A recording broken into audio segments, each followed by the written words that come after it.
할렐루야. 자, 오늘 말씀 제목 우리가 다 같이 한번 따라해 보겠습니다. 십자가는 하나님의 능력. 하나님의 능력. 또 하나 더 있다면 오늘 본문에 기록된 대로 24절 말씀, 십자가는 하나님의 지혜. 같이 따라해 보겠습니다. 십자가는 하나님의 지혜. 십자가는 하나님의 능력이다. 할렐루야. 십자가는 하나님의 능력이요 지혜가 된다는 오늘 말씀 제목 함께 나누겠습니다. 본문의 배경이 되고 있는 고린도 아시죠? 고린도 그리스의 북쪽과 남쪽을 연결해주는 교통의 요지였습니다. 지금은 화면에 보시면 코린도스 운하, 코린도스라고 불러요. 고린도를. 그래서 운하가 생겨서 관광용 여객선이 저렇게 지나갑니다. 왼쪽에 보시면 운하를 새로 뚫었어요. 그만큼 교통의 요충지였다는 것이죠. 그리고 오른쪽 위에 있는 사진은 고린도에 있는 아폴로 신전입니다. 당시 로마와 그리스가 전 세계를 지배하면서 저런 많은 신전을 세웠다는 것이죠. 그리고 그 아래 십자가 종탑이 바로 바울 기념교회 사진입니다.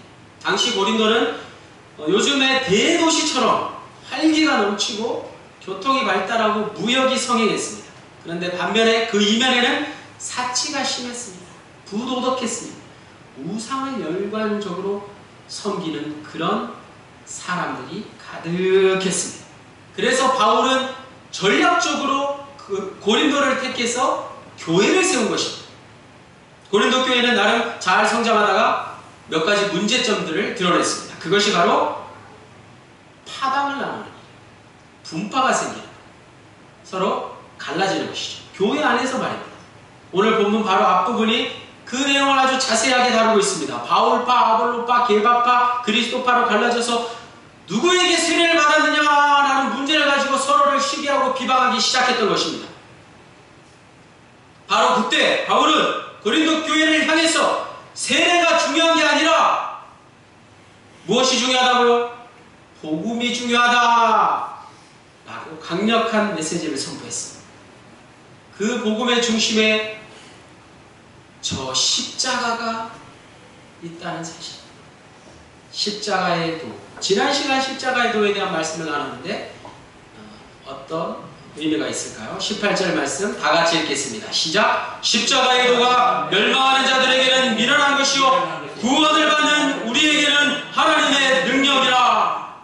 이렇게 아주 큰 목소리로 사도 바울이 선포하고 있습니다. 십자가의 도라고 할 때 이 도는 헬라어 원어로 말씀이에요. 말씀. 로고스라고 합니다. 로고스라고 하면 로고스 교회들이 많이 있어요. 보면 로고스라는 말이 얼마나 좋은지 하나님의 말씀이라는 뜻이에요. 로고스가 헬라어로. 그래서 십자가의 도는 바로 십자가를 통해 드러나는 하나님의 말씀이라는 것이죠. 예수 그리스도의 십자가 어떤 사람에게는 어리석은 것이지만 어떤 사람들에게는, 우리 믿는 자들에게는 하나님의 능력이라는 하나님의 말씀인 것입니다. 계속해서 19절에 기록된 바 내가 지혜 있는 자들의 지혜를 멸하고 총명한 자들의 총명을 폐하리라. 다시 고린도 사람들만큼 스스로 지혜롭다 여긴 자들이 없었습니다. 세상의 지혜를 곧 구원의 길로 따르는 자들이었습니다.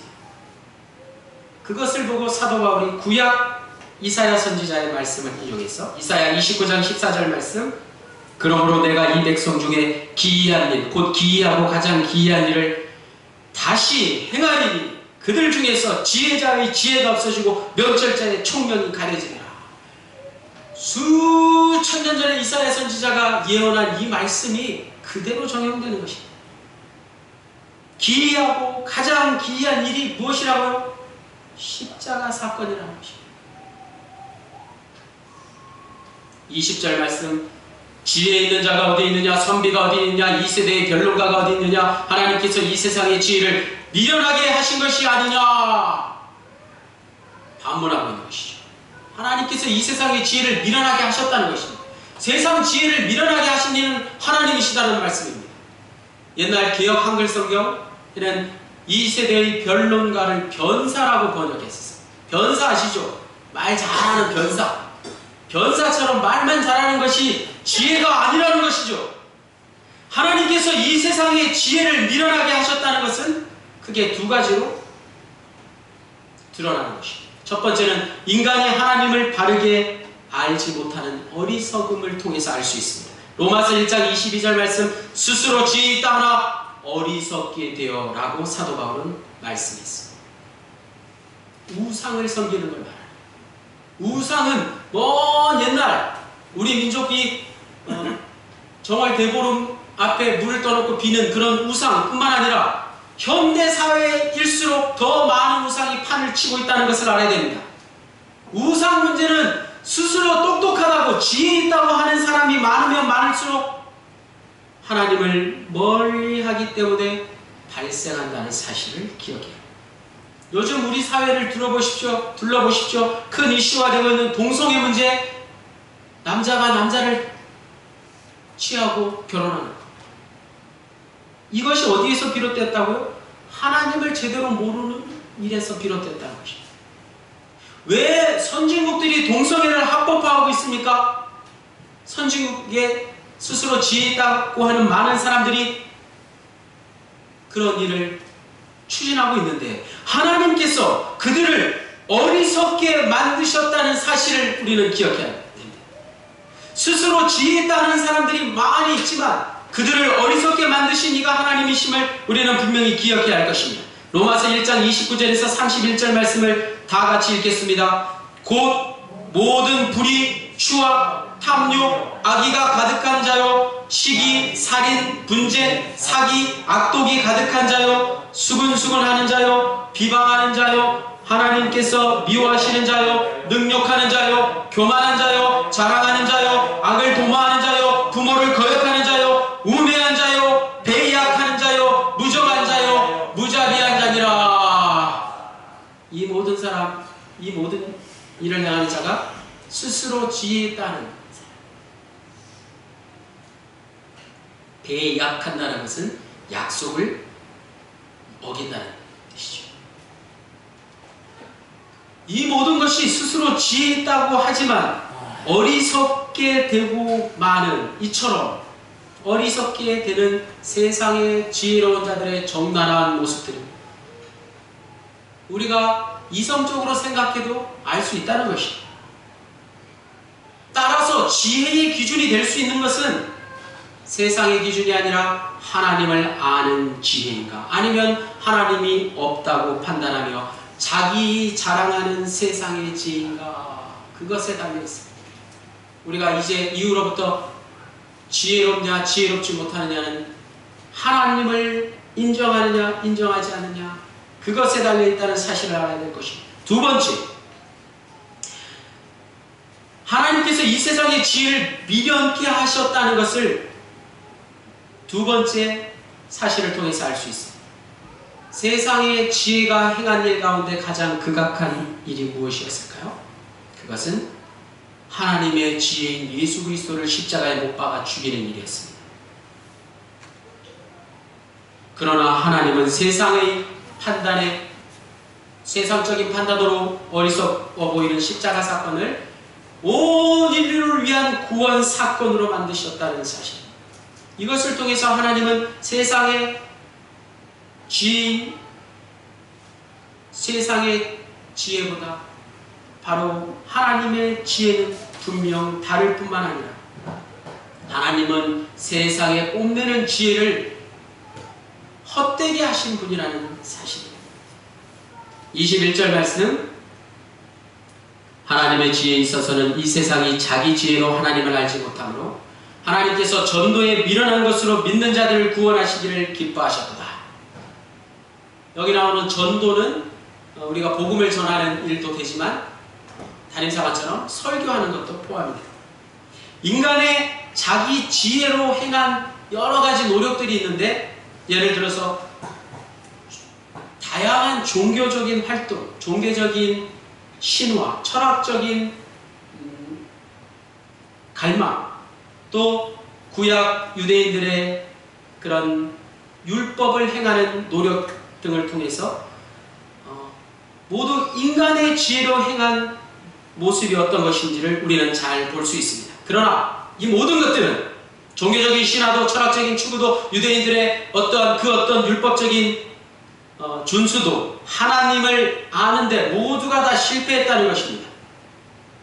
이 세상의 것으로 하나님을 아는데 성공한 게 아무것도 없습니다. 단 하나, 이제 남은 것 단 하나, 그것이 바로 복음입니다. 오직 예수 그리스도를 통해서만이 하나님을 바르게 아는 길이 우리 모두에게 활짝 열려졌습니다. 이것이야말로 전적인 하나님의 은혜요, 하나님께서 주도하신 사건입니다. 하나님은 세상 사람들이 어리석은 것으로 여긴 십자가의 도, 즉 십자가의 말씀을 다시 한번 여전히 어리석은 방법이라 할 수 있는 전도의 미련한 것을 통해서 일하시기를 기뻐하고 계십니다. 오늘 본문 22절에서 24절까지 다 같이 한번 읽겠습니다.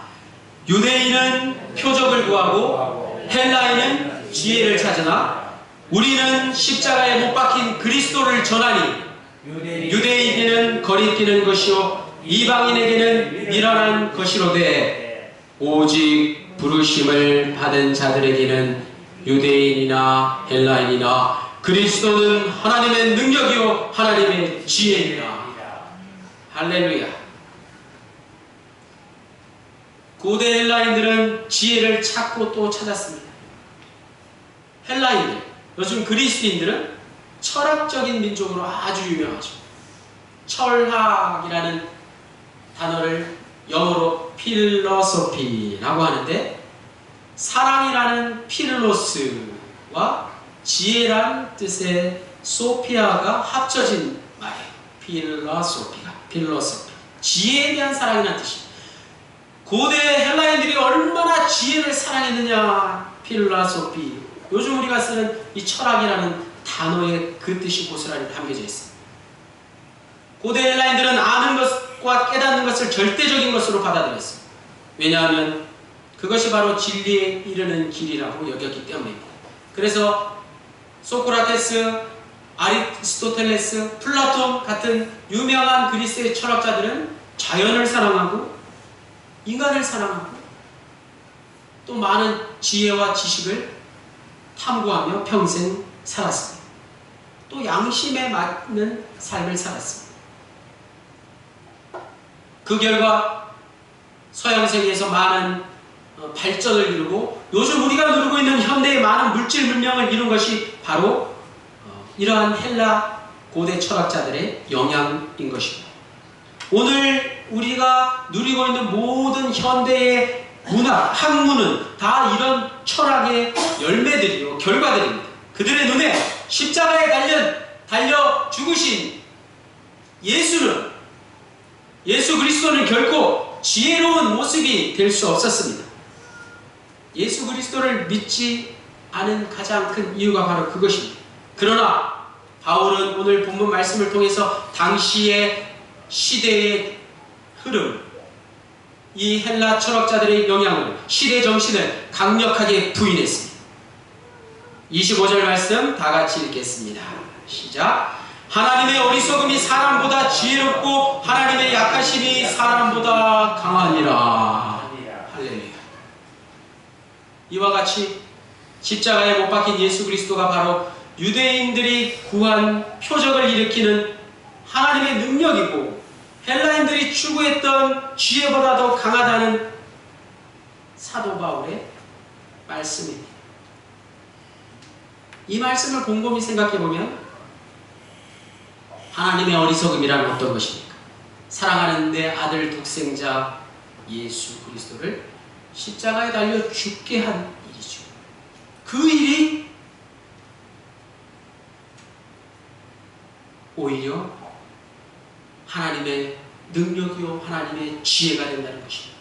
많은 유대인들이 예수님을 통해서 목격한 기적들, 수많은 이적들, 병든 자를 고치시고 귀신을 쫓으시고 바람을 꾸짖으시고 풍랑을 잠잠케 하신, 무리를 거르신, 또 죽은 나사로를 살리신 그 수많은 예수님의 기적들과 다를 바 없는 하나님의 능력이라는 말씀입니다. 어떻게 하나님의 능력과 하나님의 지혜를 우리가 올바로 이해할 수 있을까요? 당시 온 세상의 정신적 지주 역할을 해온 세상의 모든 학문을 이끌어 나간 그리스의 철학자들의 지혜는 하나님의 어리석음보다 못하다고 바울은 말하고 있습니다. 이 말씀을 우리가 어떻게 받아들여야 합니까? 사람의 지혜로는 도저히 따라갈 수 없는 하나님의 지혜라는 것입니다. 오늘 본문 25절 말씀은 당시 유대인들과 헬라인들의 생각을 완전히 뒤엎는 것이었습니다. 바울이 이렇게 강력한 주장을 펼칠 수 있었던 근거가 무엇일까요? 십자가에 못 박힌 그리스도가 왜 하나님의 능력이고 왜 하나님의 지혜입니까?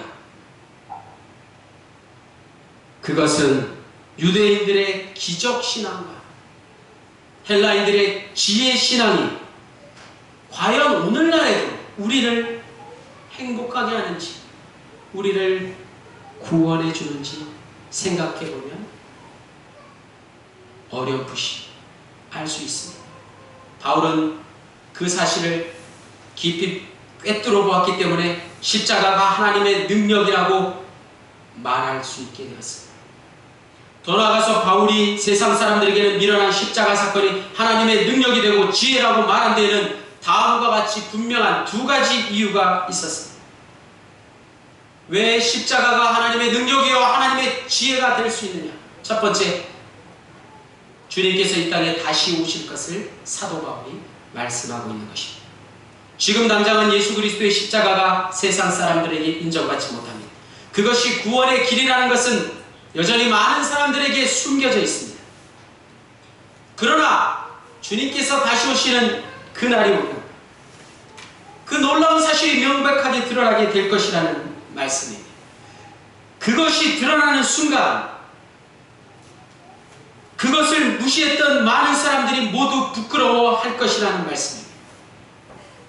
십자가를 미련한 것이라고 말하는 세상 사람들이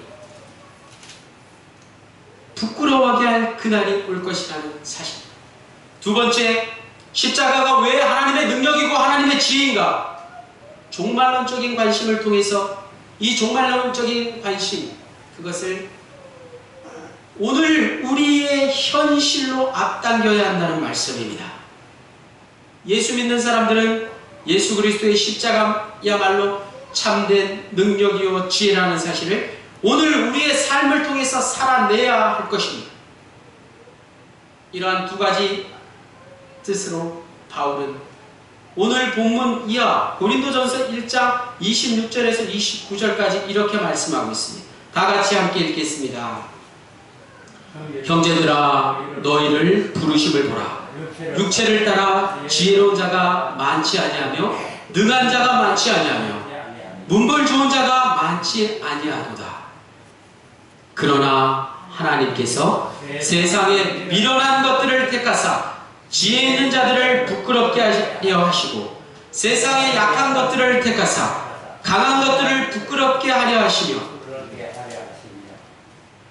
하나님께서 세상에 천한 것들과 멸시받는 것들과 없는 것들을 택하사 있는 것들을 폐하려 하시나니 이는 아무 육체도 하나님 앞에서 자랑하지 못하게 하려 하시니라.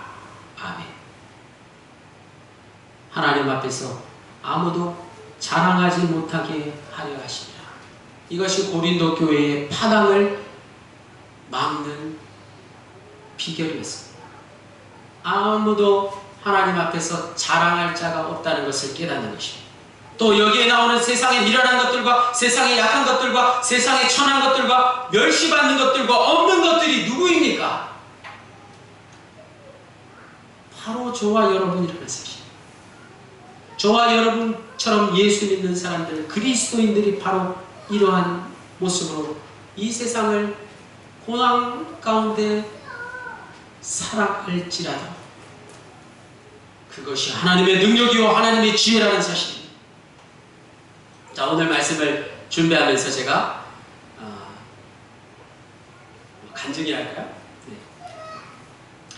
한번 적용을 해봤어요. 오늘 십자가는 하나님의 능력이요 하나님의 지혜라는 이 말씀을 깊이 묵상하면서 한번 우리의 삶 가운데 적용하는 시간이 있었으면 좋겠습니다. 사진을 보시면 여행을 좋아하는 한 청년의 그런 모습입니다. 보시면 아프리카, 브라질, 사막, 저기 남극, 온 세계를 지금 친구들과 여행하고 있습니다. 군대를 제대하고 작년 이맘때 친구들과 세계 일주 여행을 떠난 거예요. 만 23살 어린 나이. 쉽게 결정할 수도 없지만 무언가를 포기하지 않고는 불가능합니다. 그렇겠죠? 세계 일주 여행을 아무리 23살의 청년이라 하더라도 체력적으로, 물질적으로 또 여러 가지 문제들로 인해서 가능하겠습니까? 아니나 다를까 여행에서 돌아오면 학교에 복학하지 않는다는 소식을 들었습니다. 대학 등록금을 미리 부모님에게 받아서, 승낙을 받아서 그 돈으로 대학을 포기하고 세계 일주 여행을 한 것입니다. 최근에 알았어요. 그가 요즘 젊은이들 사이에 유행하는 인스타그램이라는 SNS에 남긴 글입니다. 집 나온 지 오늘로 1년이 됐다. 지난 1년간 여행하며 28개의 나라를 들렸고 90개쯤의 도시에 머물렀다. 기차는 3박 4일 동안 타봤고 보통 한 끼 식사는 4,000원을 넘지 않는다. 버스는 60시간도 타봤고 물값이 아까워 생수는 항상 들고 다닌다. 하루 평균 15,000보 정도 걷는데 왜 그런지 몸무게는 거의 빠지거나 찌질 않네. 21번의 비행과 8번의 배편을 이용했고 렌터카로 만 한 달에 13,000km를 주행했다. 이 청년이 대학을 포기한 것과 하루하루의 삶이 거지 같고 피곤하고 힘들고 고달픈 것은 세상 사람들이 말하는 지혜로운 일이 분명히 아닙니다. 그렇죠? 이 청년을 보고 지혜롭다고 말할 수 있습니까? 하지만 또 한편으로 그 누구도 이 청년을 보고 무식하고 무능하다고 말할 수 없습니다. 왜일까요? 이 청년이 앞으로 어떤 일을 할지 아무도 모르기 때문입니다. 세계 일주 여행을 통해서 그에게 어떤 결과를 앞으로 미래에 펼치게 될 것인가 기대가 되기 때문입니다. 대학을 포기했지만 세계 일주 여행을 하고 와서 저가 할 일이 무엇일까 관심을 가지지 않을 수 없습니다. 그가 앞으로 어떤 일을 할지 아무도 모르기 때문에 소망 말입니다. 소망, 희망. 세계 일주 여행을 통해서 그가 어떤 일을 앞으로 할지 하나님만이 아십니다. 하나님께서 그와 함께 하시면 세상 사람들이 말하고 생각하는 것은 아무 의미가 없어지는 것이죠. 분명히 저 청년을 두고 지혜롭지 못하고 또 어리석다고 욕한 사람이 있다면 그 사람들이 분명 부끄러워질 날이 올 것입니다. 그렇지요? 이 청년에게 이번 세계 일주 여행이 어쩌면 오늘 본문에 나오는 것과 똑같이 예수님의 십자가 사건과 같은 하나님의 지혜와 능력이 될 줄로 믿습니다. 오늘 십자가는 하나님의 지혜와 능력, 지혜가 빠졌는데요. 하나님의 능력과 지혜라는 이 말씀을 통해서 오늘 저와 여러분이 우리의 삶에서, 저와 여러분의 삶에서 한 가지씩 꼭 적용할 수 있는 일들이 있었으면 좋겠습니다. 우리 그리스도인들은 세상에 미련한 것들과 세상에 약한 것들과 세상에 천한 것들과 멸시받는 것들과 없는 것들로 살아갈지언정 바로 그것이야말로 하나님 앞에서 가장 능력있고 지혜로운 것임을 분명히 깨달아야 할 것입니다. 그리고 마지막 사도 바울이 고린도 교회를 향해서 외쳤던 것처럼 어느 누구도 하나님의 앞에서 자랑할 자가 없다는 것을 다시 한번 뉘우치고 회개할 수 있는 이 사순절 기간이 되었으면 좋겠습니다. 죄 뒤에 있는 저 십자가는 더 이상 장식품이 아니라는 사실. 십자가는 결코 목에 그냥 걸고 다니는 장식품이 아닙니다. 액세서리가 아닙니다. 십자가는 내 삶의 지혜와 능력인 것을 하루하루 날마다 고백하며 살아가시는 저와 여러분 모두가 되시기를 주님의 이름으로 간절히 축원합니다. 할렐루야. 하나님 아버지 감사합니다. 십자가는 하나님의 지혜와 능력인 것을 오늘 말씀을 통해서 분명히 깨달아 알게 하시니 감사합니다. 오늘 말씀을 우리의 삶을 통해서 분명히 적용할 수 있게 하시고 이 땅의 모든 청소년들에게 희망을 품게 하시고 특별히 우리 낙평정원의 박찬희 군의 미래를 주님 책임져 주시고 저가 세상에서는 세상 사람들에게 칭찬받기보다 하나님 앞에서 칭찬받는 귀한 믿음의 일꾼 되게 하여 주옵소서. 모든 말씀을 예수 그리스도의 이름으로 기도하였습니다. 할렐루야. 감사합니다. 다 함께 일어나셔서 598장 찬송하시고 축도하시고 같이 했습니다.